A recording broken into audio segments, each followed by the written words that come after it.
Different education point के online classes में आपका स्वागत है। आज के इस वीडियो में हम पढ़ेंगे मानव पाचन तंत्र। हमारे मानव शरीर में कई प्रकार के तंत्र कार्य करते हैं, जैसे कि उत्सर्जन तंत्र, श्वसन तंत्र, पाचन तंत्र, श्वसन तंत्र। प्रत्येक तंत्र जो है वो कुछ अंगों से मिलकर कुछ अंगों का समूह होता है और एक विशेष प्रकार के कार्य को संपादित करता है। आज के इस वीडियो में हम पढ़ रहे हैं मानव पाचन तंत्र। पाचन तंत्र के अंदर कौन कौन से अंग है, व किस प्रकार ये पाचन के कार्य को संपादित करते हैं, वो हम इस वीडियो में देखेंगे। सबसे पहले देखते हैं कि पाचन क्या है। हमारे द्वारा जो भोजन ग्रहण किया जाता है उसमें जो पोषक तत्व है, कार्बोहाइड्रेट, वसा या प्रोटीन, उनके अणु बड़े बड़े होते हैं जिनको हमारा शरीर सीधे अवशोषित करके उनका उपयोग नहीं दे कर सकता। इसलिए पहले उनको छोटे अणुओं में तोड़ा जाता है, अर्थात भोजन के जो बड़े या जटिल अणु हैं, बड़े या जटिल अणु हैं, उनको तोड़ा जाता है छोटे अणुओं में।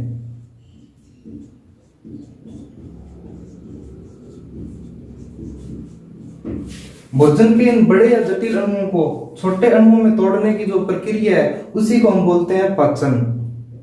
पाचन की ये जो प्रक्रिया है ये आहार नाल में संपन्न होती है। आहार नाल में कई अंग होते हैं और ये जो है प्रारंभ होती है मुख गुहा से, और समाप्त होती है मल द्वार में जाकर। और इस पूरे जो भाग है, जो अंग है, इसके अंदर पाचन की प्रक्रिया पूर्ण होती है। हम देखते हैं कि आहार नाल के अंदर कौन कौन से अंग है। टोटल आहार नाल की जो लंबाई है वो लगभग 10 मीटर होती है।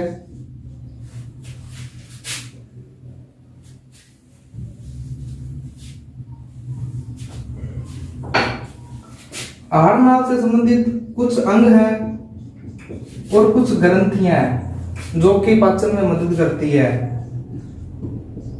इस वीडियो में हम केवल अंगों के बारे में पढ़ेंगे, ग्रंथियों का अध्ययन हम नेक्स्ट वीडियो में करेंगे। अभी हम देखते हैं कौन कौन से अंग है। सबसे पहला जो अंग है वो है मुख गुहा। नेक्स्ट जो अंग आता है वो आता है ग्रसनी। तीसरा जो भाग आता है वो आता है ग्रास नली। चौथा जो भाग आता है वो आता है अमाशय।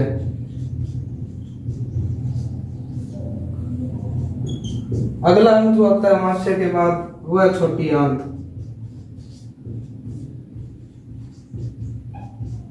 छोटी आंत के बाद अगला हिस्सा आएगा बड़ी आंत। और सातवां और अंतिम जो भाग है वो है मलाशय या मलद्वार।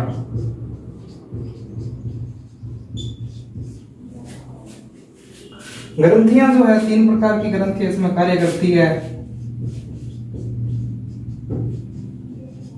लार ग्रंथि, दूसरा है यकृत या जिसे हम बोलते हैं लीवर, और तीसरी ग्रंथि इसमें कार्य करती है अग्नाशय। आहार नाल के अंदर मुख गुहा, ग्रसनी, ग्रास नली, अमाशय, छोटी आंत, बड़ी आंत, मलाशय या मलद्वार, ये इतने अंग कार्य करते हैं। मुख गुहा से प्रारंभ होते हैं, मलद्वार के ऊपर आहार नाल जो है वो समाप्त होती है। अब हम चित्र के माध्यम से इन अंगों को देखते हैं।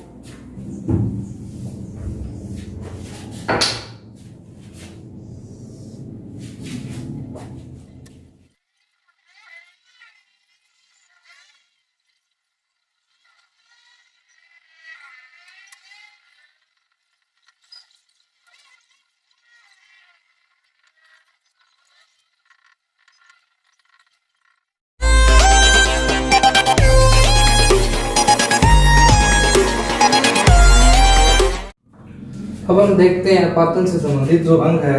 सबसे पहला अंग जो हमने बात की थी वो था मुख गुहा। तो ये है मुख गुहा। मुख गुहा के बाद अगला अंग है ग्रसनी। ग्रसनी के बाद जो आगे वाला भाग आता है वो है ग्रास नली। ग्रास नली के बाद जो भोजन है वो जाएगा अमाशय में। अमाशय के बाद भोजन जाएगा छोटी आंत में। छोटी आंत के अंदर भोजन उसके बाद जाएगा यहाँ से बड़ी आंत में। बड़ी आंत में कुछ देर भोजन रुकने के बाद पहुंच जाएगा मलाशय में। मलाशय के बाद मल द्वार द्वारा भोजन जो है वो शरीर से बाहर उत्सर्जित कर दिया जाता है। अब हम इन सभी अंगों का एक एक करके अध्ययन करते हैं। सबसे पहला अंग हम जो देखते हैं वो है मुख गुहा।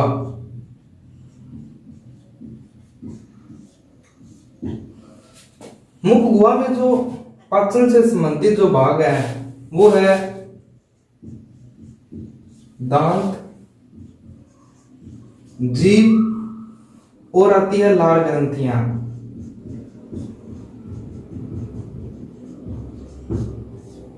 अभी हम जो दो अंग पढ़ेंगे वो पढ़ेंगे दांत और जीभ। लार ग्रंथियों को अभी हम नहीं पढ़ रहे। सबसे पहले हम देखते हैं दांत।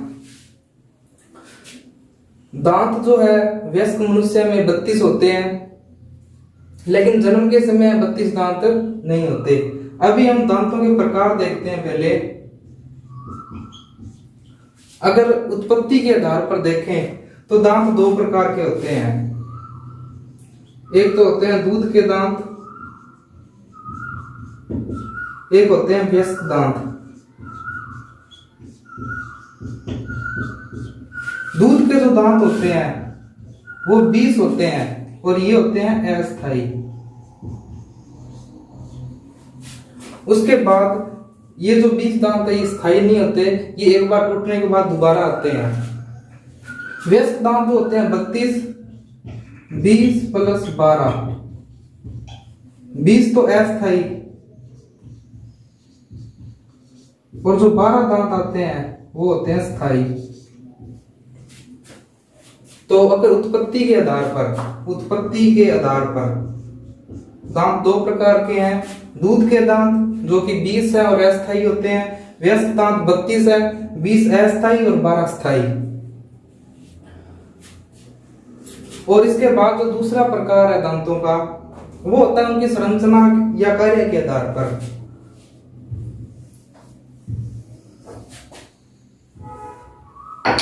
संरचना या कार्य के आधार पर दांत 4 प्रकार के होते हैं। पहला जो प्रकार है कृतंक, यह इसका नाम है इंसाइजर। दूसरा जो प्रकार है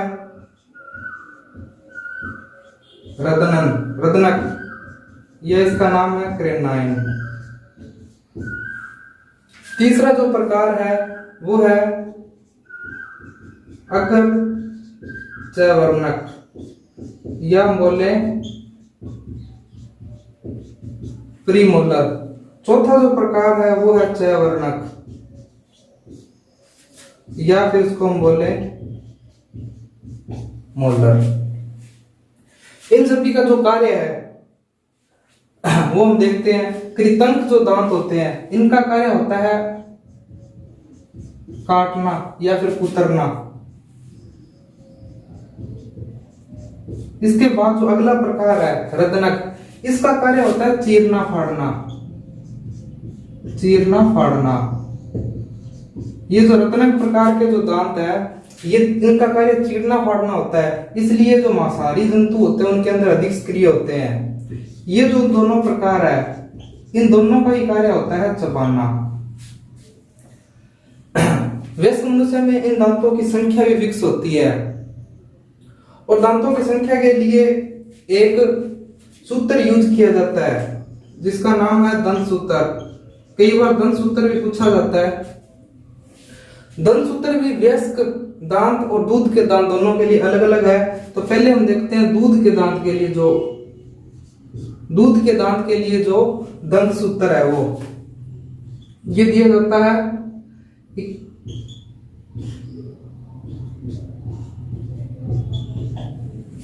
इस दंत सूत्र का क्या मतलब है?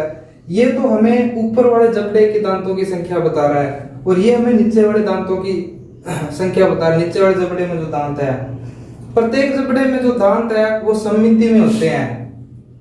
जैसे ये जबड़ा है तो जबड़े के इधर वाले साइड दांतों की संख्या और इधर वाली साइड दांतों की संख्या सेम होती है, तो ये एक साइड के दांतों की संख्या है, इसको इसलिए 2 से गुना किया गया है। तो जैसे ये पहले 2 है तो ये संख्या बताएगा हमें कृतंक की।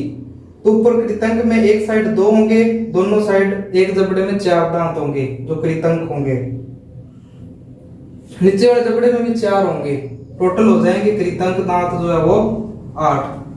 दूसरा ये जो बता रहा है ये मैं रत्नंक की संख्या बता रहा है, तो एक साइड होंगे 1, दोनों साइड हो जाएंगे 2 और 2 होंगे नीचे वाले जबड़े में, टोटल दांत हो जाएंगे 4। उसके बाद जो दूध के दांत हैं उनके अंदर ये वाले दांतों की संख्या अगर च वर्ण की संख्या होती है 0, एक साइड 2, दोनों साइड 4 और 4 नीचे साइड, टोटल दांत हो गए 8। टोटल कितने हो गए? 8 और 4 12 और 8 20। हमने अभी जो बात की थी कि दूध के दांत होते हैं 20, तो ये दंत सूत्र हुआ दूध के दांतों के लिए।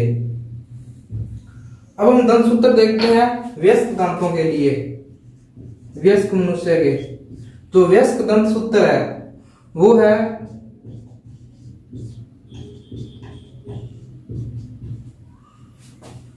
इसमें वही सेम, ये जो पहले जो 2 लिखा हुआ है ये हमें संख्या बता रहा है कृतंक की, 2 दूना 4 और 4 नीचे वाली साइड, टोटल दांत हो गए 8। 2 एकम 2 और 2 नीचे की साइड, ये हो गए 4, 2 और 2 4 और 4 नीचे की साइड, इनकी संख्या होगी 8। 3 दूना 6 और 6 नीचे की साइड, ये हो गए 12।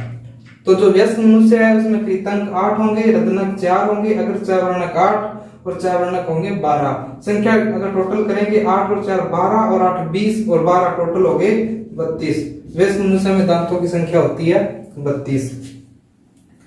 तो हमने 2 प्रकार के दांत पढ़ लिए। पहला था वो था उत्पत्ति के आधार पर दूध के दांत और वयस्क दांत, और अब जो हमने पढ़ा है वो है संरचना व कार्य के आधार पर। तो संरचना व कार्य के आधार पर 4 प्रकार थे, चारों प्रकार हमने देख लिए। अब हम देखते हैं दांतों से संबंधित कुछ महत्वपूर्ण बातें जो कई बार परीक्षाओं में पूछी जाती है। हमारे जो दांत है वो एक विशेष प्रकार की संरचना जिसे हम बोलते हैं मसूड़े, उनके अंदर धसे रहते हैं। हमारे दांत मसूड़ों के अंदर धसे रहते हैं, इसलिए मनुष्य के दांतों को बोला जाता है गर्तदंती।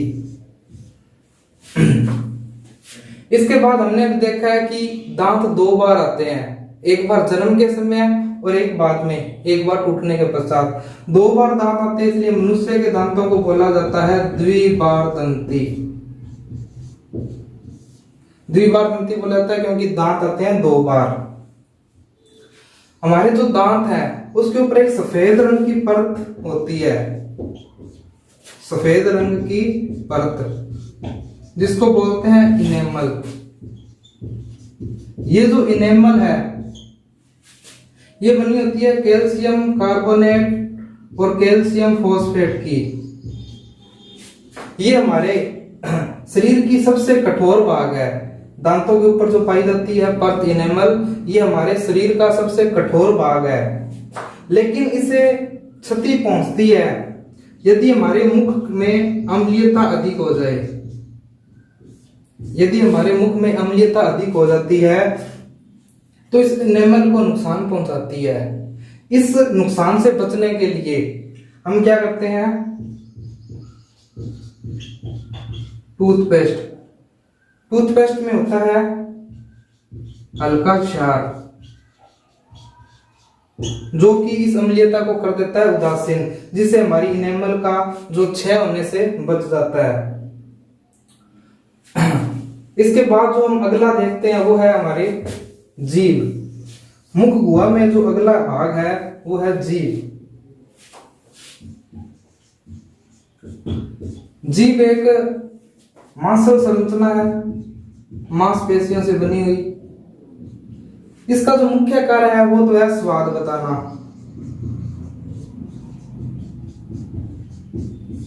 इसके अलावा ये भोजन को व्यवस्थित करने, हमारे मुंह में भोजन को इधर उधर घुमाने का कार्य करती है। हमारी जीभ इस प्रकार की होती है जो कि पीछे की तरफ एक भाग जिसे हम बोलते हैं फ्रेनुलम, आधारता से फ्रेनुलम के द्वारा जुड़ी रहती है और स्वाद बताने के लिए इस पे पाई जाती है स्वाद कलिकाएं। जीभ पर स्वाद कलिकाएं पाई जाती है जो कि स्वाद बताने का कार्य करती है। ये जो आगे वाला भाग है, यहाँ पे जो स्वाद कलिकाएं पाई जाती है वो हमें स्वाद बताएगी मीठा। इसके पीछे की जो भाग है ये हमें बताएगा खट्टा स्वाद। यहाँ पे जो सबसे पीछे का भाग है ये हमें स्वाद बताएगा कड़वा। और ये जो भाग बच गया ये हमें स्वाद बताता है नमकीन। हमारी जीभ के ऊपर कुछ स्वाद कलिकाएं पाई जाती है जो हमें स्वाद बताने का कार्य करती है। सबसे आगे का भाग मीठा स्वाद बताता है, पीछे का भाग कड़वा। ये साइड वाला भाग है ये खट्टा बताएगा, और जो शेष भाग बच गया वो हमें स्वाद बताता है नमकीन। इसके अलावा जो जीभ कार्य करेगी वो भोजन को मुंह में इधर उधर घुमाने का कार्य करती है। मुख हुआ में हमने दो चीजें पढ़ ली, जीभ और दांत। इसके अलावा हम देखते हैं कि मुख गुहा में पाचन की प्रक्रिया प्रारंभ हो जाती है, और जिस पोषक तत्व का पाचन प्रारंभ होता है वो है कार्बोहाइड्रेट। कार्बोहाइड्रेट या स्टार्च का जो पाचन है वो मुख गुहा में प्रारंभ हो जाता है। और इसके पाचन के लिए जो लार ग्रंथियां हैं वो लार छोड़ती है जिसमें एक एंजाइम पाया जाता है एमाइलेज। उसके बारे में हम वैसे पढ़ेंगे लार ग्रंथियों के अंदर। अगला जो भाग आता है वो आता है मुख गुहा के बाद ग्रसनी।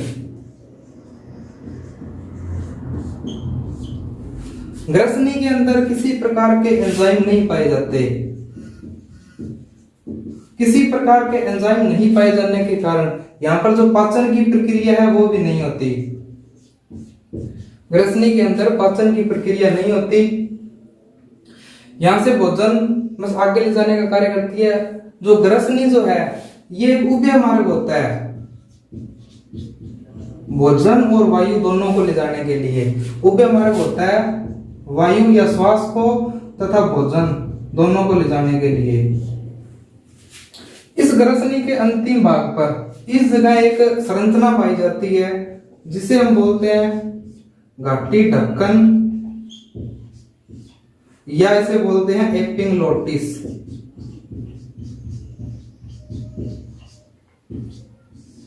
घाटी ढक्कन या एपिग्लोटिस जो संरचना ग्रसनी के अंतिम भाग पर पाई जाती है, इसका कार्य क्या है? अभी हमने देखा कि वायु और भोजन दोनों को ले जाने का कार्य करता है ग्रसनी। आगे जाकर इधर की साइड ये है श्वास नली और ये है ग्रास नली। जो भोजन है उसको भेजना है ग्रास नली में, और जो वायु है उसको भेजना है हमें श्वास नली में। तो इस कार्य को संपन्न करने का जो काम है वो करता है ये घाटी ढक्कन। जब भी हम भोजन मुंह में लेते हैं, ग्रसनी में जब भी आता है भोजन, तो ये क्या है, ये जो ढक्कन है ये इस श्वास नली को बंद कर लेता है और भोजन को जाने देता है ग्रास नली में। जब भी वायु इस मार्ग से आती है तो ये ढक्कन बंद कर लेता है ग्रास नली को और वायु को जाने देता है श्वास नली में। तो इस प्रकार ये घाटी ढक्कन जो है ये वायु और भोजन को अपने अपने सही रास्ते में जाने का जो कार्य करता है, एक रास्ते को बंद कर लेगा, दूसरे रास्ते को खुला छोड़ेगा। ग्रसनी में सिर्फ इतनी बात ध्यान रखनी होगी। अगला जो भाग आता है ग्रसनी के बाद वो आता है ग्रास नली, या इसे हम बोलते हैं ग्रसिका। ग्रास नली या ग्रसिका, यहाँ पे भी किसी प्रकार के एंजाइम नहीं पाए जाते, इसलिए यहाँ पे भी पाचन की प्रक्रिया नहीं होती। लेकिन यहाँ पर भोजन जो आगे अमाशय में भेजा जाता है वो बिल्कुल धीरे धीरे, गति जो होती है वो धीमी होती है, गति होती है वो धीमी, और इस धीमी गति को एक विशेष नाम दिया गया है, वो आपको याद रखना है, कर्माकुंचन गति। कर्माकुंचन गति। ग्रास नली के अंदर भोजन की जो गति होती है वो कर्माकुंचन गति होती है, विशेष प्रकार की धीमी वृत्ताकार गति होती है। यहाँ से भोजन एकदम से अमाशय में नहीं जाता बल्कि धीरे धीरे अमाशय में पहुंचता है, और इस गति को जो नाम दिया गया वो है कर्माकुंचन गति। ग्रास नली में बस ये दो बातें ध्यान रखने हो गया। इसके बाद अगला हिस्सा हम जो पढ़ते हैं वो है अमाशय। अगला भाग जो हम पढ़ते हैं वो है अमाशय।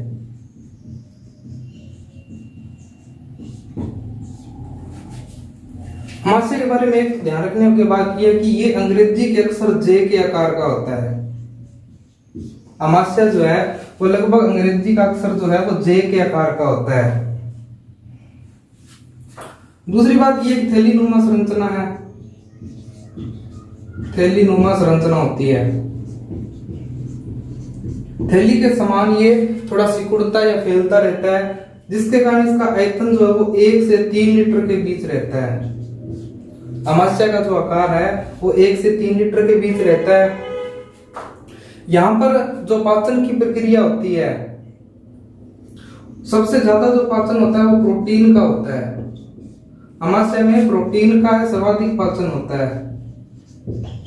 सर्वाधिक प्रोटीन का जो पाचन है वो सर्वाधिक होता है।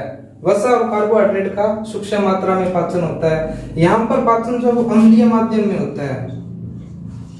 अमाशय में जो पाचन की प्रक्रिया होती है वो अम्लीय माध्यम में होती है।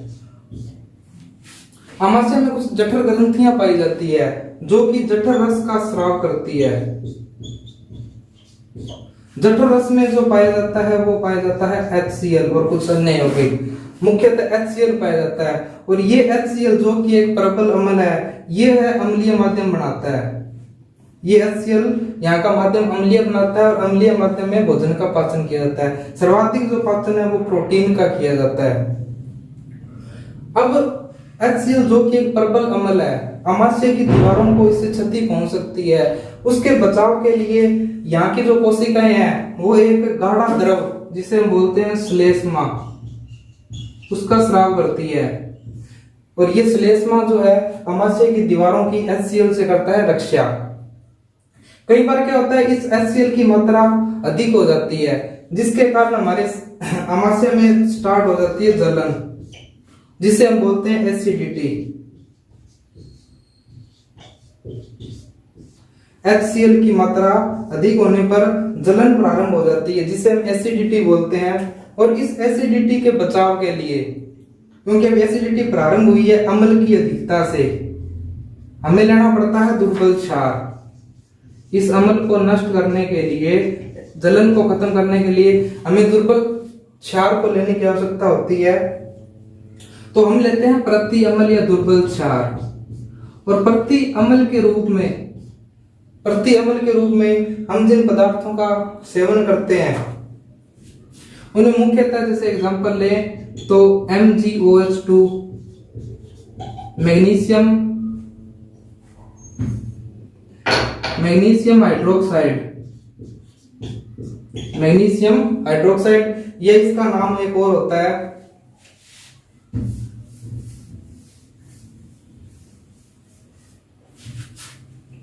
प्रति अम्ल के रूप में हम magnesium hydroxide, milk of magnesia का यूज करते हैं। ये होता है एक दुर्बल क्षार। इस एसिडिटी से बचने के लिए हम जो प्रचलित इनो का यूज करते हैं, ये इनो भी एक दुर्बल क्षार ही होता है, जो हमारे शरीर अमाशय के अंदर जो अम्ल अधिक मात्रा में है जिससे जलन उत्पन्न हो रही है उसको उदासीन करता है। अमाशय के अंदर ये कुछ बातें हैं। अमाशय के अगर भागों की बात करें तो अमाशय के 3 भाग होते हैं। पहला जो भाग है वो है कार्डियक, दूसरा भाग है फंडिस और तीसरा भाग होता है पाइलोरिक, अंतिम भाग। कार्डियक, फंडिस और पाइलोरिक। कार्डियक भाग ये जो प्रारंभ वाला भाग है कार्डियक है, बीच का भाग फंडिस और अंतिम भाग जो अमाशय को छोटी आंत से जोड़ता है उस भाग को बोलते हैं पाइलोरिक। जैसे कि हमने पढ़ा था कि ग्रसनी के अंतिम भाग में एक ढक्कन या एक वाल्व जैसी संरचना पाई जाती है, उसी प्रकार इस जगह भी एक संरचना पाई जाती है जिसका नाम होता है कार्डियक वाल्व। कार्डियक भाग में जो संरचना पाई जाती है उसका नाम भी होता है कार्डियक वाल्व। और इस जगह जो अंतिम भाग में यहाँ पे जो संरचना पाई जाएगी उसका नाम होता है पाइलोरिक वाल्व। इसके पश्चात जो अपाचित भोजन है वो जाएगा छोटी आंत में।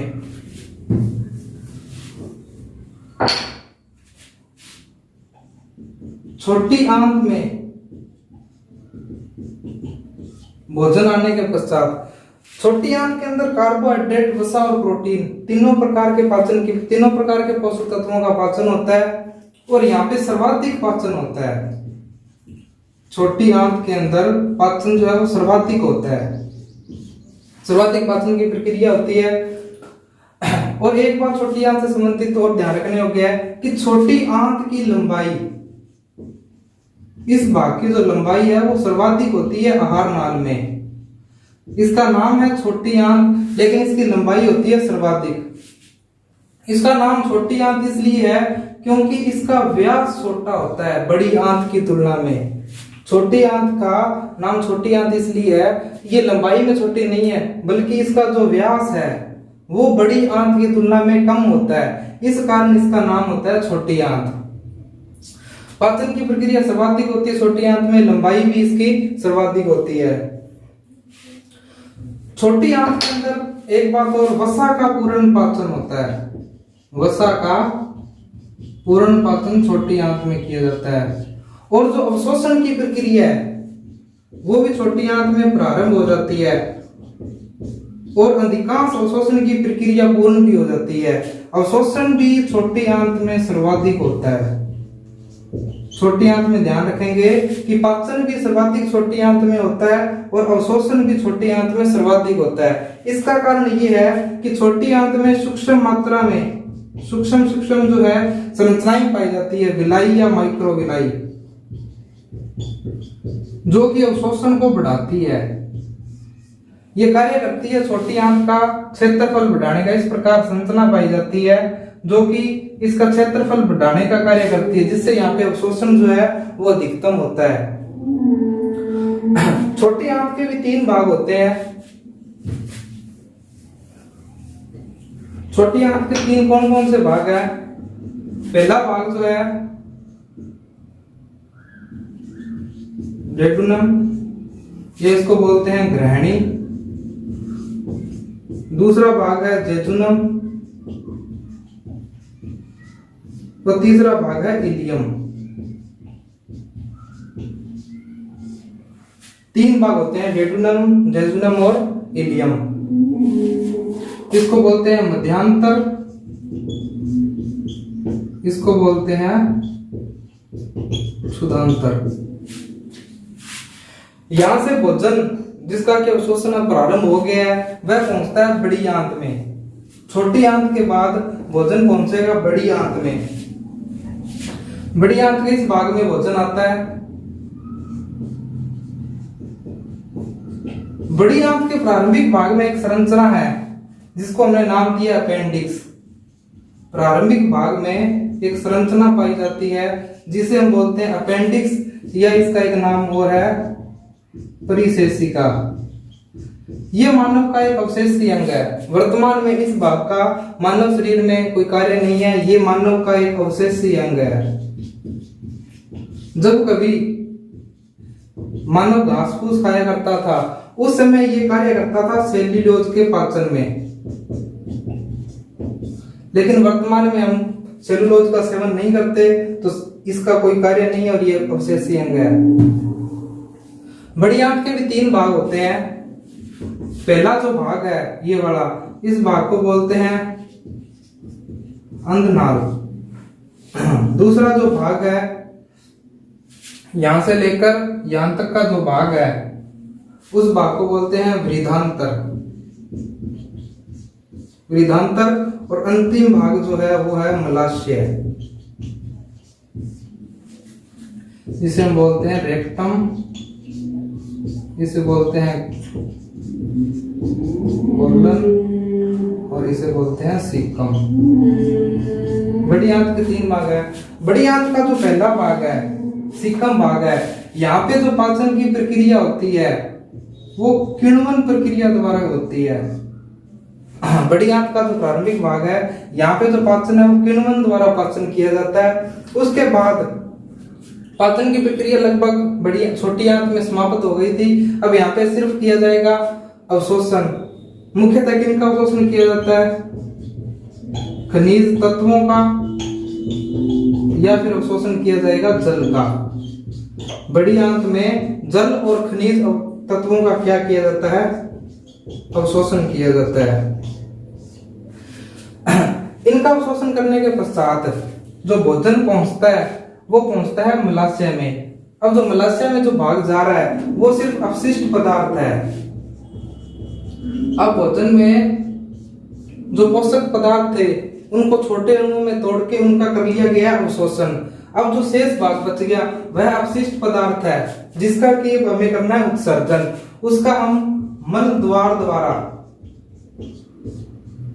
और जो शेष अपशिष्ट पदार्थ बच गए उनका मल द्वार द्वारा शरीर से बाहर कर दिया जाएगा, उत्सर्जन।